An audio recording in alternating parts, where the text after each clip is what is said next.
Hello, hello, buenas tardes, mi gente, bienvenidos.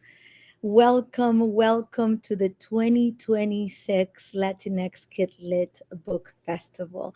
My name is Stella Villalba, and I am so excited to be with you in community tonight. Tonight is our night. Tonight is a night for our educators to come together and, like I like to say and share, to get our minds and our heart right and in alignment for the school year. Thank you for being here. And please take a moment to read our anti-harassment policy in the chat box. That's very important to us. So tonight, we are going to start with a very dear and important conversation for me as a professional. And let me tell you just a little bit about myself. I am an educator. I am a scholar. I am a reader. I am a writer. I am a friend. I am a daughter. And all of these identities are very important to me. I was born in Argentina. My parents are from Paraguay. I was raised in a bicultural, binational, bilingual household. My parents speak Spanish and Guarani as their first language. And in my family, it's the language of love, is the language of communication, is the language of memorias y recuerdos y cuentos, a lot of stories. So it is with all of these identities that I come to you today. I am very proud to say that I am in love with education as I have been from day one. That's not to say that it's always been easy. And we all know those realities. But we do know that this work, it's such an important work. And for the last 28 years, I've been in the company of amazing educators and amazing children. And it is with all of those lived experiences that I come tonight to present on a topic that is very close and dear to my heart. All the conversations we're going to have today come from the book published by NCTE, Tell Me More, Conferring with Artists, Writers, and Storytellers. So let's begin. So tonight, I'm excited to bring conferring, a practice that maybe a lot of us are familiar with, because maybe we have done it in our classrooms, or maybe we continue to do it in different ways. We've been learning throughout the years how to embrace this beautiful practice. And today I want to add and extend this conversation by repositioning conferring as a culturally and linguistically sustaining practice. And I will tell you more throughout the night. And my main goal, as I think about where do I want you to be an hour from now, I want you to feel grounded. I want you to feel like this is an invitation that you can do in your classroom this year. I look forward to another school year in public education in the company of children. And I invite you to think about all these parts of my presentation today as invitations. And maybe there are some areas that you already feel very strong. And maybe there are other areas that you feel like, this may be something new that I want to think about. Because this is an educator's night, I want us just to acknowledge our beautiful profession. Teaching is an art. Teaching is a science. And when I think about our role as curators of experiences for students in the classroom. I think about my upbringing in South America and all the beautiful artesanías, artwork done by our indigenous Guaranese people, where they weave work slowly together, taking their time, observing, noticing, creating new patterns. It takes time, it takes patience, it takes observation, it takes noticing. The photo that you see is actually from a piece that I have from South America in my own kitchen. And it's such a reminder that weaving things takes time. And this is why I think teaching is just a beautiful art. And our profession deserves all the respect and the love because, yes, it is science and it is art. Like I said, I am so, so, so excited to share this book. I call it my heart work because it is something that when I think about my 28 years of experiences of being alongside children, there is one practice that have formed me as an educator, and it is the art of conferring. Specifically, tonight, and my book speaks about conferring during writing time. And I want to just begin by saying that the first storytellers in my life are my familia, mi mamá y mi papá. Los primeros que me contaron cuentos en la mesa. The first one to tell me cuentos and stories at the table. They taught me the value of oral storytelling. They taught me how important it is to pass stories around in an oral format. And I want to say that this literacy practice is as important, as valid as the written form.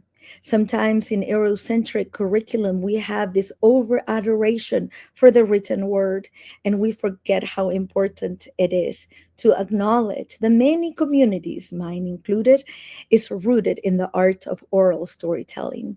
So my book pays an homage to the artists in the classrooms that we have, because pictures are the first way we tell stories, to the writers in our community, in our learning communities, and also to the storytellers.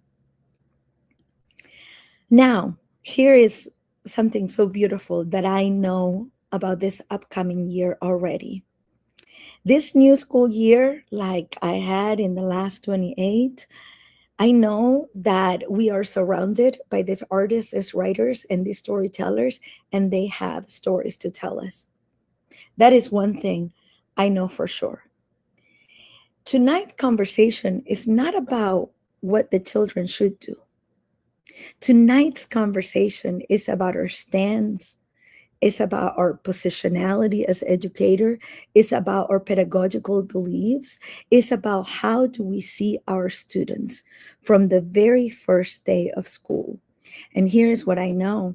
Soon, very soon, these wonderful students will be in our classroom, and they're going to walk in with stories and languages and cultures and their ancestors walking right with them, within them, with their beliefs and their knowledge, many tons of knowledge. So that is something that I know for sure. So one of the things I love to do is ask myself questions, because inquiry is such a beautiful art that will help us stay grounded and connected with our teaching and our learning. If we understand that the children arrive to our classroom full of magic, full of beautiful knowledge and understandings of the world, then we have to ask ourselves, right? What Paulo Freire was talking about in 1970 in Brazil, when he says we got to dismantle this banking system of education where we look at children like as if they're empty vessels and they need our knowledge, our ideas, our advice.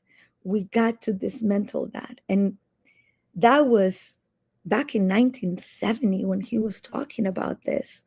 And we're still talking about this today because our work continues to be one where we have to constantly ask ourselves, how am I entering this conversation with a child? Am I entering this conversation from an asset base? Am I entering this conversation from the perspective that, oh, I got to teach this child something? Or is there another way?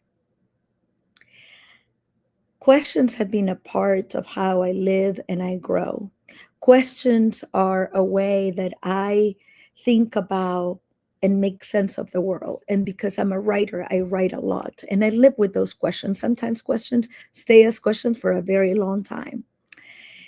The first time I read the wonderful work of Dr. Gloria Ladson-Billings, The Dreamkeeper, Successful Teachers of African American Children, I I stayed with that book for a long, long time because she did something very powerful.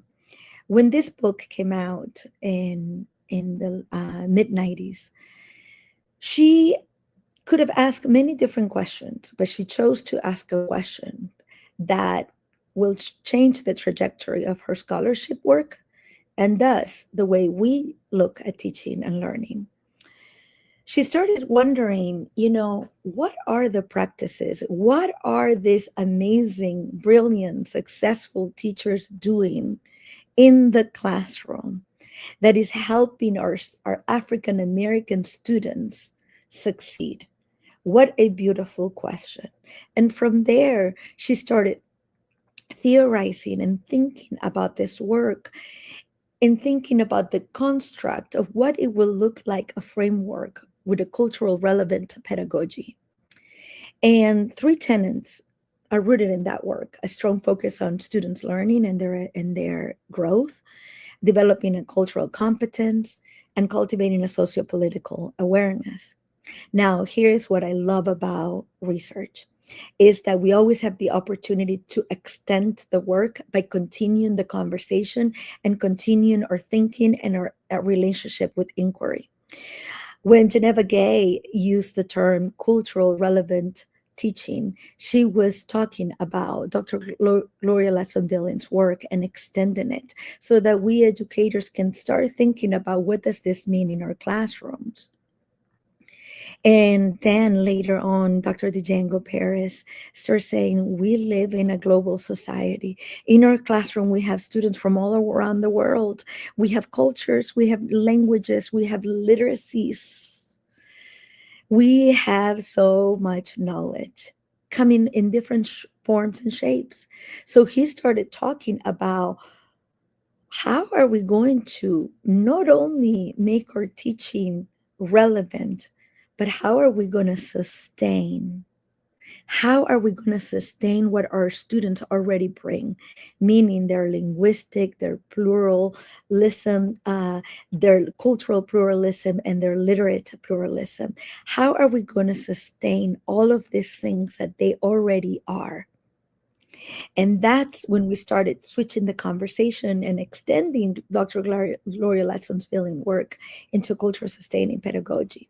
I like to mention all these different scholars because it is always important to cite our work and to understand how we come to the work, to make that thinking visible and transparent.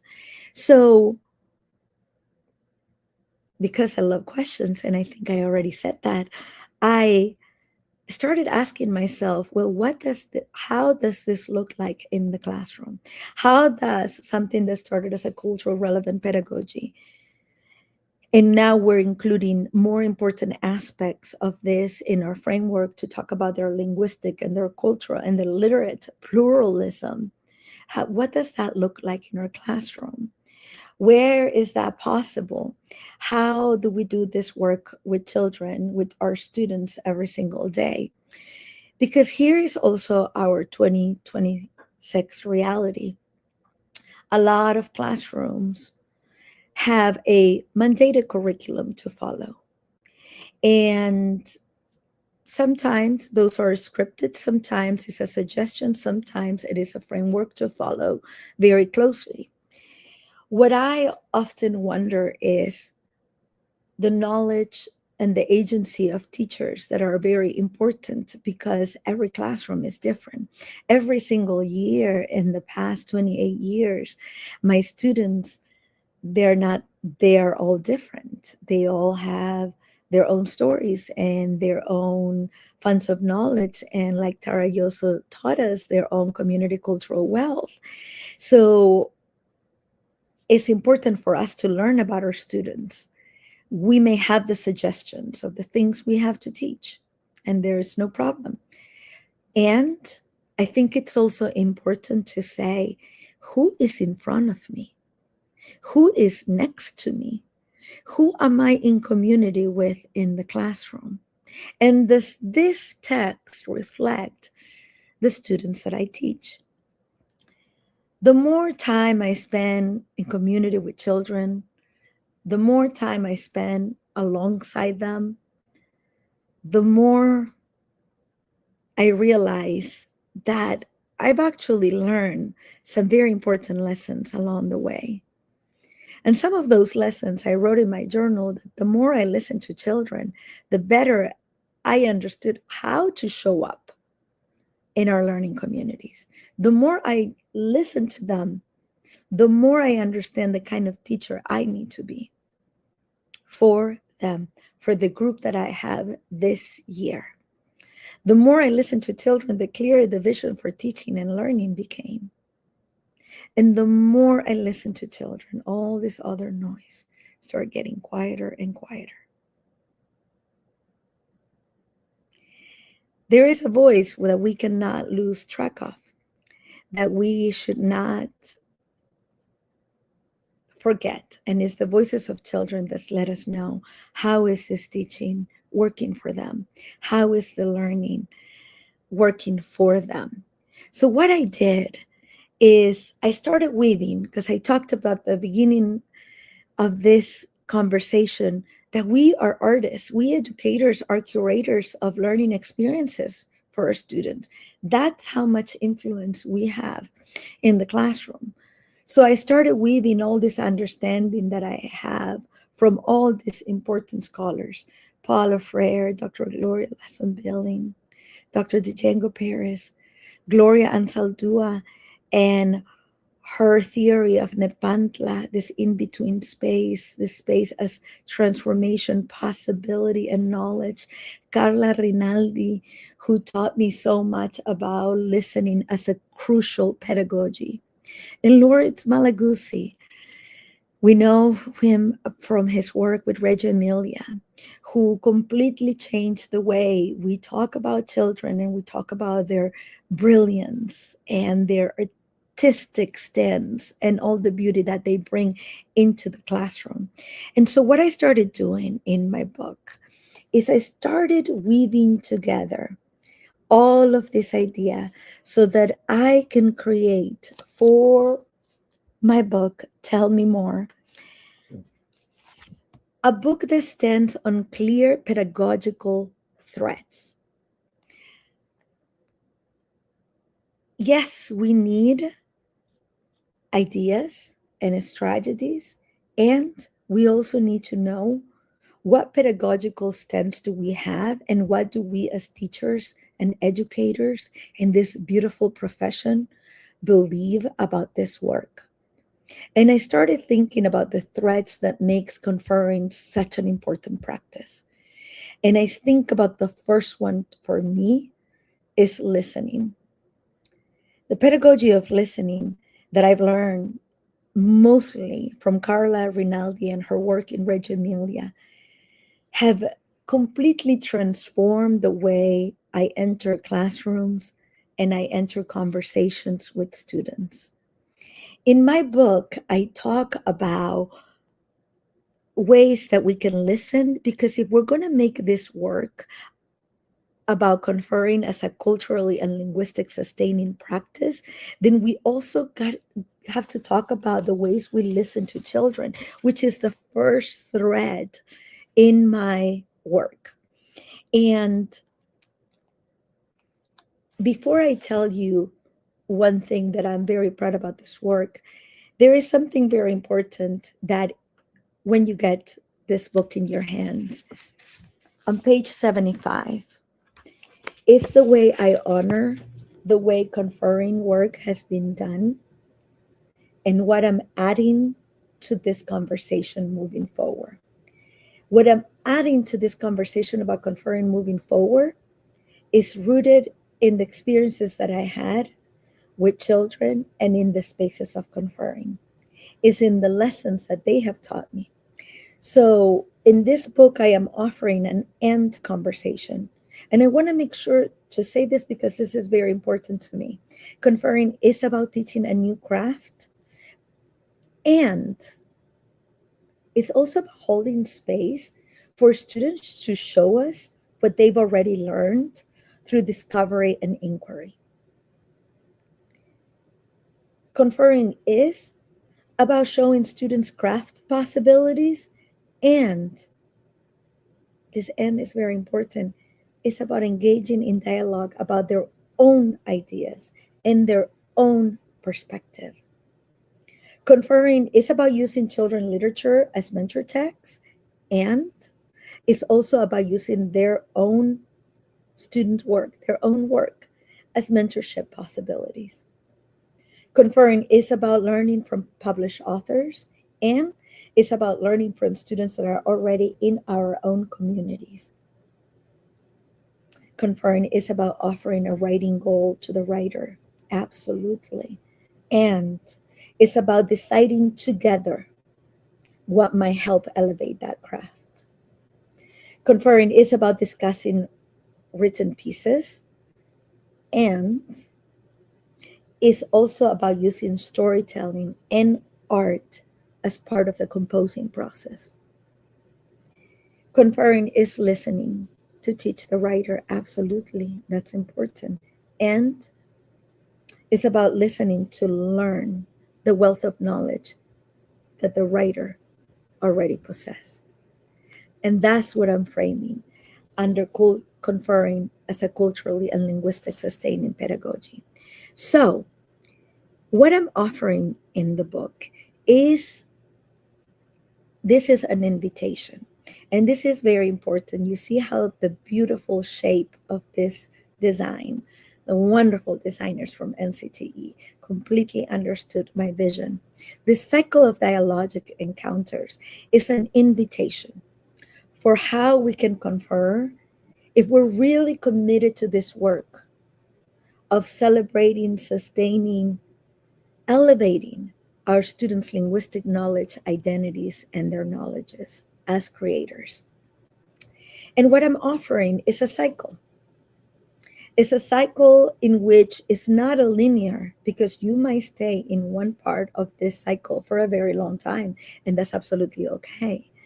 The first one, though, no matter what, I strongly believe we should start with listening and noticing.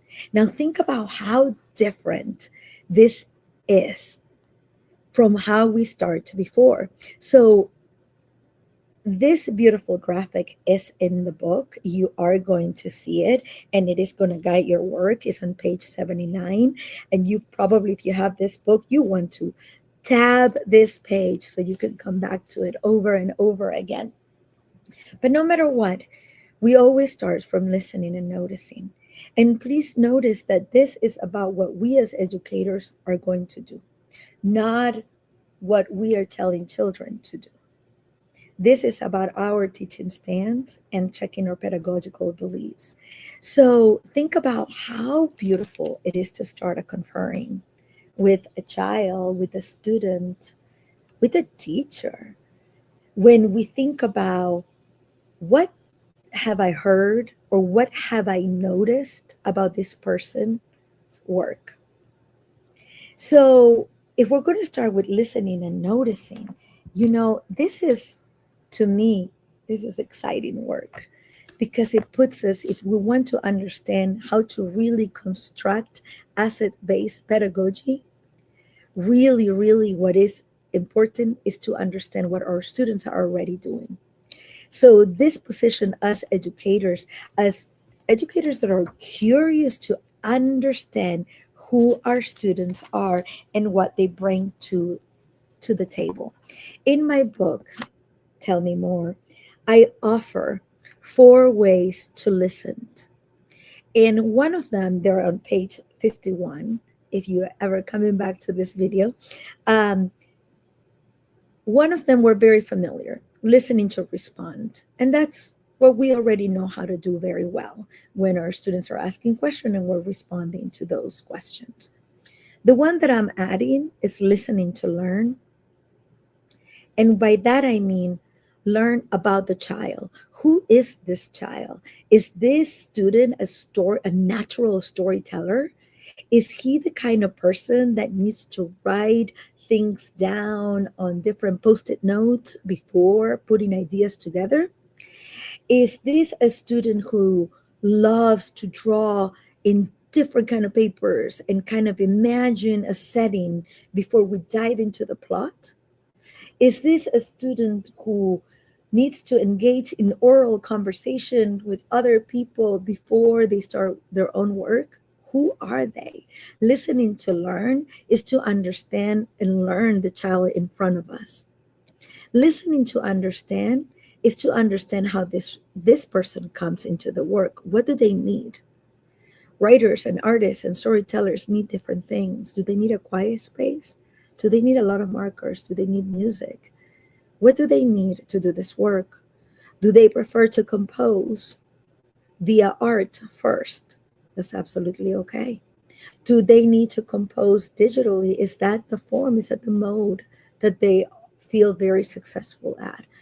I want to understand this reader, this writer, this creator, this storyteller also as part of my work as an educator. And listening to affirm is to already celebrate what the child is already doing. So let me offer you some examples. This might mean we listen and notice the ways children tell stories. I had a student who, if I didn't spend enough time listening and noticing this child, I will think he just loves to talk. And from the distance, I will think, oh my goodness, he cannot stop talking. But when I got close to him, what I really learned about him through this pedagogy of listening is that he is the kind of writer who needs to be in conversations with others. He needs to say things out loud in order to make sense of the story. See what a change, what a difference that makes. We listen and we notice, what stories are the pictures telling? This is important, not just for early childhood educators. Pictures and art is the way many of us communicate with the world, and it should be encouraged regarding the age. And another thing that I love to listen and notice, I am now spending a lot of time because that's my role is working with preschoolers. I love listening to their languaging when they play because it is in their languaging where those stories are hiding. And I also love to listen and notice to the how they process the world. These are just some invitations, some possibilities as you think about this year and the year ahead. What are the things you could listen and notice while you're spending time in that part of the cycle of dialogic encounters? So, what do you do with all this listen and this noticing?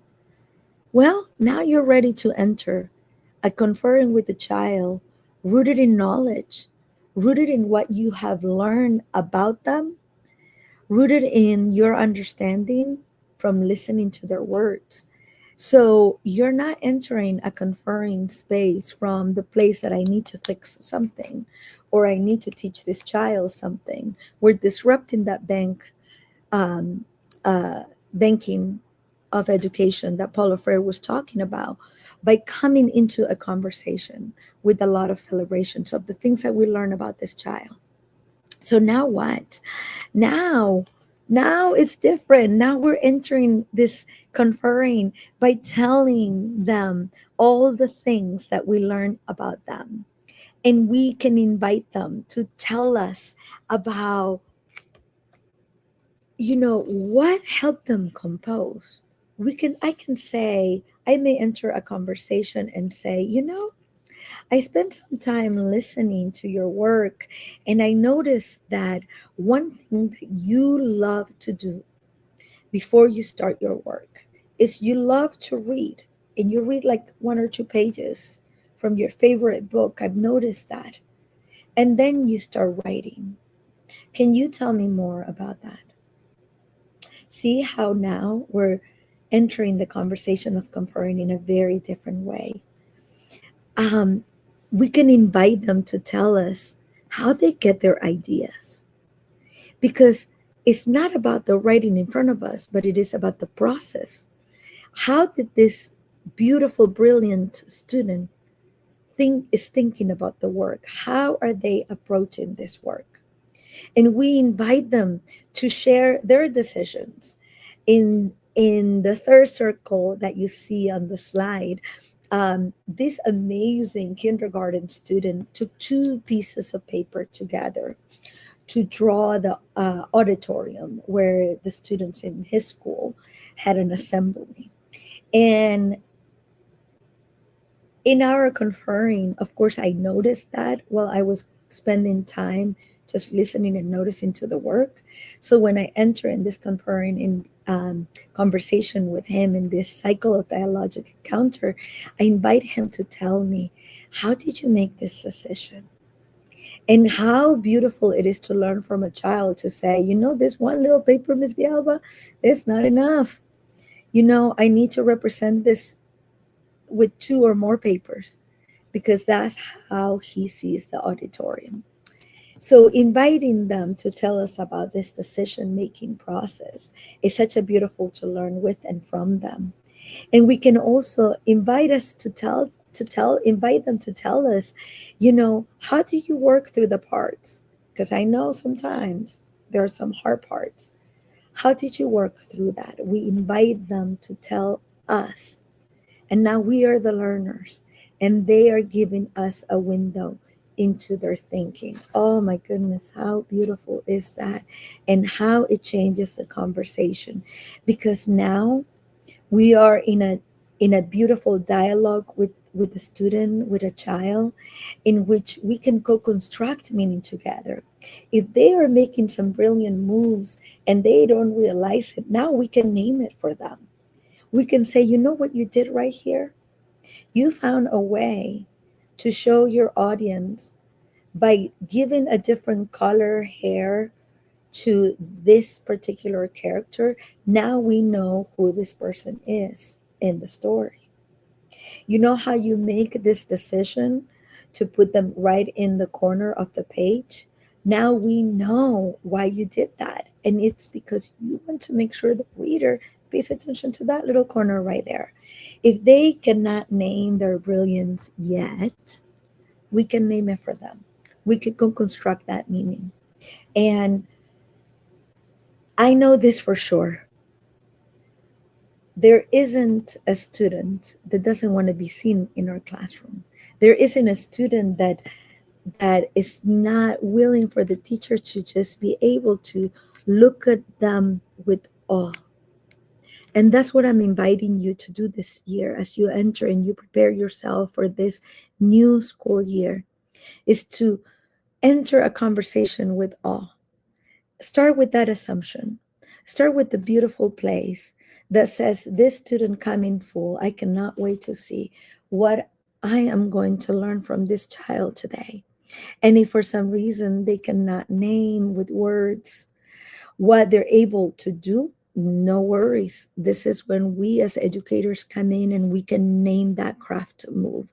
We name it at the beginning, we might name it again, so that eventually they owned that craft and they name it for themselves. So now think about it. Now we can use the students' work and their brilliant thinking as mentor text possibilities. We can invite, we're always going to need these beautiful books in our classroom, absolutely. And we're also going to elevate our students and say, I learned something today from Angel. I learned today that sometimes this, if I have an idea for how I want to construct and show my audience this beautiful artwork, one paper is not enough. And it is okay for me to go get tape and put pieces together. We learned from Angel that sometimes we have to think about how we experience something and what is the best way to represent that through our work. And now Angel is a mentor in the classroom. How beautiful is that, right? How absolutely beautiful is that? So, what I am suggesting tonight and with my book is a new way forward. And I shared this with you a couple of times already today, that I love questions and I sit with questions. I don't like to rush the answers to those questions. But throughout my years in education, I often wonder how and why, throughout the years, the practice of conferring became only about teaching the child and not about that reciprocity that occurs in this in between space where both teachers and children are learning with and from each other. That is a quote from my book. And the person, the scholar who have helped me think about this in between space is Gloria Ansaldúa, Mexican American scholar who talks about Nepantla as spaces of possibilities and transformation. So when I am sitting next to a child, next to a student, next to a teacher, it's just the two of us. And in this space, in this in between space, a lot can happen. And what I am suggesting tonight is that we make sure that we begin by listening to students. Because when we center students' voices, we know that this is our compass. And I am, in all transparency, I'm worried as an educator that we may lose sight of this because not because of who we are as educators, but because of the mixed messages we continue to receive. And I will tell you, and I hope that you come back to this video at one point throughout the year. And when you feel overwhelmed, when you think, when you are confused, when you feel unbalanced, I invite you to sit next to a child, engage in a beautiful dialogue, and I can guarantee you that you will come back to center. Because at the end of the day, this is a profession in which we are in service of our students. And when we start with the student voice and with listening, we know we have the possibility of this in-between space completely transformational. Throughout the years, sometimes conferring became about, you know, a quick figured out what I need to teach this child. But we didn't spend enough time listening to them and centering their voices. We rushed through the work because somewhere along the years, we understood some of these messages as I need to confer this many times or this for this long.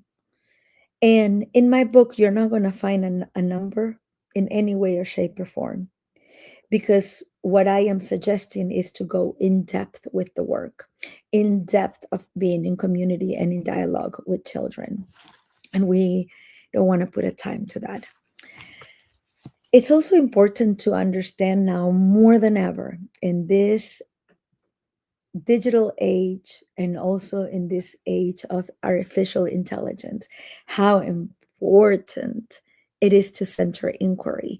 And I have learned throughout the years that through conferring, we can hold space for their questions.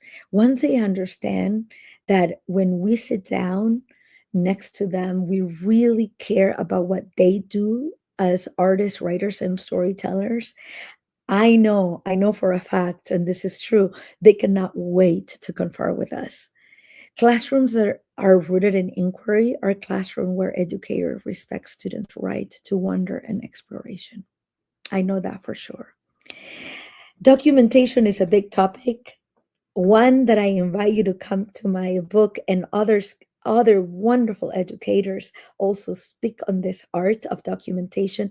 But this is a very important part of conferring work, because if we want our students to be seen as mentors, um, and as resources within our learning community, it's important that we document that journey, and we document how they're coming into the work. I give you tons of examples in my book, and I invite you to take a moment to look through those examples as ways to inspire you for this work. Now, one of the things that I have learned through the documentation is how I could also rethink our sharing time. In the past, Stella, from my early years of teaching, will use sharing time as a time for somebody to share their work. We give them one or two compliments, and then we move along. Oh boy, did I come a long way from those early years. And that's the beauty of teaching and learning and growing and reading and writing and asking questions. Because I have learned to rethink about sharing time as a time where we can elevate and sustain the creators in our classrooms. And it's a time for also them to learn how to name the moves that they already know how to do as composers. Before I will, if somebody will come and say, Miss Villalba, can I share my work? I will say, yes, absolutely. We got time. It didn't, it wasn't intentional. It wasn't rooted in the preparation for that sharing, for putting that work out there with purpose. Now I ask students before they share, I give them a couple of days, and I invite them to think about, what are you going to contribute to our collective growth? What are you going to share with us during this sharing time that can help and benefit others, so that in the future, during writing time, they can come to you? They don't have to come to me. They can come to each other for questions and for guidance. And this perspective really have changed the way we work as a community. And you will notice this effect of this beautiful practice right away. And pedagogical documentation does not need to look one way. There are many ways, and you will find, I know, I trust that you will find your own ways to document that beautiful work that you do with your students. In page 97 of my book, there are examples of what sharing time used to be and how I have envisioned it now, so that you can also kind of see the own trajectory of growth and practice. So think about, we're about to begin a new year with our students so soon, so very soon. And I invite you to think and pay close attention and look at these pictures I have here right now on the screen. I can spend a little bit of time as a teacher just really thinking about, what am I noticing about this child? What are they doing? How are they doing this work? What kind of language do they use? One of the practices that I have in for myself is I take a lot of photos as a way to remember and as a way to come back to the work. And this has helped me so much to also reflect on what I see. And what Tell Me More offers is a way to rethink conferring, a way to enter this conversation with the different stands. When I think about decolonizing writing practices rooted in individualism, I believe that the idea that writing needs to be this solitary endeavor absolutely needs to change. Writing is a collective effort, it's a collective endeavor, and it involves readers, thinking partners, editors, reviewers. And one of the most authentic practice we can provide our students in our learning community is the resemblance of how writing operates beyond the classroom walls. Writing time needs to be a time when students are in dialogue, making decision is not a quiet moment in the time of our day. It's a time with that beautiful noise indicates that there is thinking, there is construction happening. And the best thing that we can do as educators is to show up with the sense of inquiry and curiosity to understand who these students are, whose they are, what they bring, what do they already know. Look at this beautiful preschooler taking my order at their little cafe shop. I think this beautiful writer already understands a lot of things. As a 4-year-old, I already can tell that she understands a lot about the way we communicate and the way that writing it's important. And I have to say that even when the scripted curricula that I know some educators are currently living in as part of their reality, even if this curricula does not suggest that we should confer with students as they read, compose, or work on project, we can still protect this one-on-one conversation with children. And we must, more than ever. Otherwise, we're going to lose track of the why of our work. We're going to lose the art of teaching and learning if we are not in community with our students, if we are only depositing knowledge of them as if they're empty vessels, like Paulo Freire will say. This is such an important practice, and it's one that will always steer you in the right place. It's one that will always help you stay grounded. I want to show you this beautiful picture. This is the first day of a preschool student. This student is non-speaking, yet he communicates in many different ways. One of the beautiful, most beautiful poems that I've ever read is The 100 Languages of Children. If you search for that, for as a way to demonstrate what Reggio Emilia approach to teaching and learning is all about, is the understanding that children express themselves in many different languages. And this child, when I took this photo, it was at the beginning of the day. This is only his first day of school. And he's very engaged with the dinosaurs and he's looking at them closely. Like I said, he's non-speaking, but he communicates in many different ways. And at the beginning of her day, if you look at this photo, you know, all these dinosaurs are all spread across the table, and he's taking time to look at each one of them little by little. Then, this is at the end of the day. I took this picture, this is 10 minutes before dismissal. And all these dinosaurs, he, one by one, put them all down on the table. One of the things that it's so beautiful about this work, it's that what I am suggesting with the cycle of dialogic encounter and by inviting you to listen to and notice work is that we can theorize. You know, children are collectors of things. And when they collect, they are creating a possibility, a story. So there are ways that I can theorize about this photo right here. Is my dear student tired? Is he done? Is he ready to go home and maybe take a little nap? He is communicating through the toys that he used, through the manipulatives, what he's feeling and how he is processing this day and this particular time.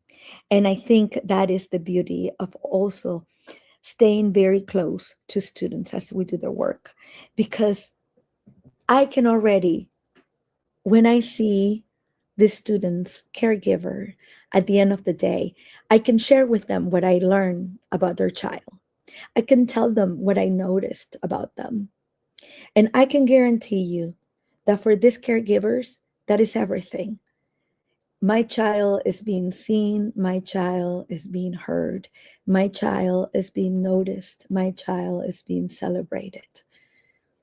And from here, there are many ways I can go. There are many invitations that these students have extended me and that I can reflect on and think about. So, as we are coming to wrapping up our time together, and what an honor it's been for me to be part of the Latinx Kid Book Festival, because this is the kind of work that gives me hope in our profession. This is the kind of work um, that gives me a lot of hope for our future. And I hope that you tell me more and spend time with it. When I asked the designers at NCTE to design a square book, it's because I envisioned teachers hugging it and taking it with them throughout the day as an invitation to remember that conferring is at the heart of our literacies practice. It's at the heart of teaching and learning. In this book, I offer language and possibilities.